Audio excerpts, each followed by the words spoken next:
secret mo? Nasasaktan ako dahil meron ng karelasyong iba ang ex ko. Nagkahiwalay kami dahil sa paulit-ulit na lang po yung away dahil sa pera din po.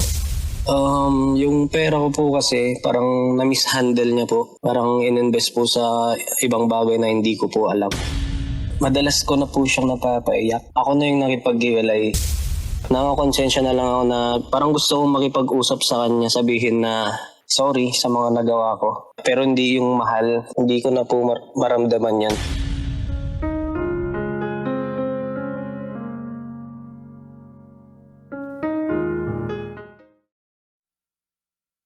Kabisyo, may katanungan lang dito.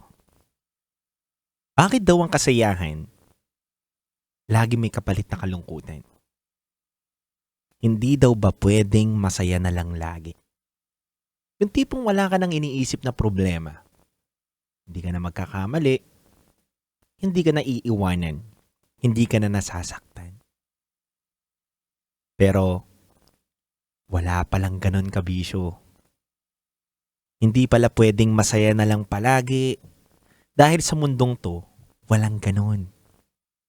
Minsan, kailangan daw natin masaktan, matuto at magkamali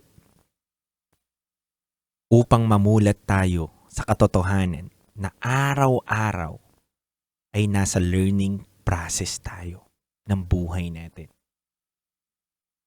Hindi porket matanda ka na, nasa age ka na ng 30s, 40s, ay hindi ka na pwedeng magkamali.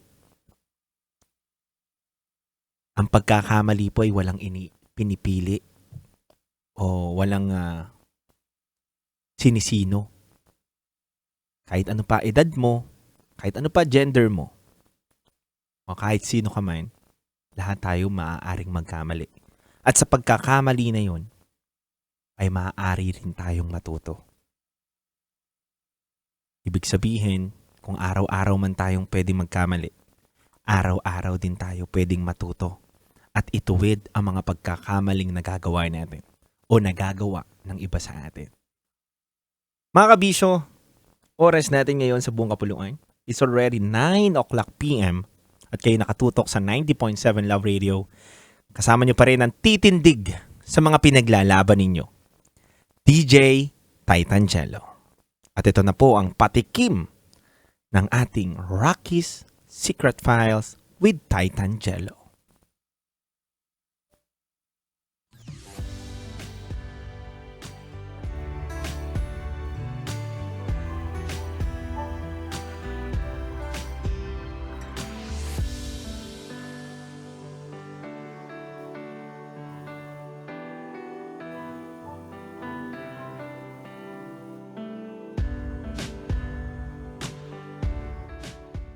Paulit-ulit akong sumubok na magmahal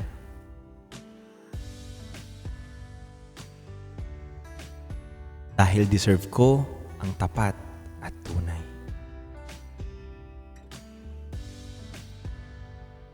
Mga kabisyo, alamin po natin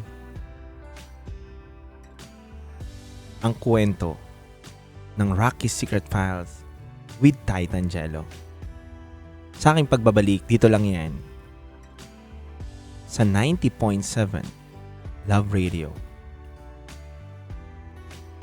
Kailangan pa bang i-memorize yan?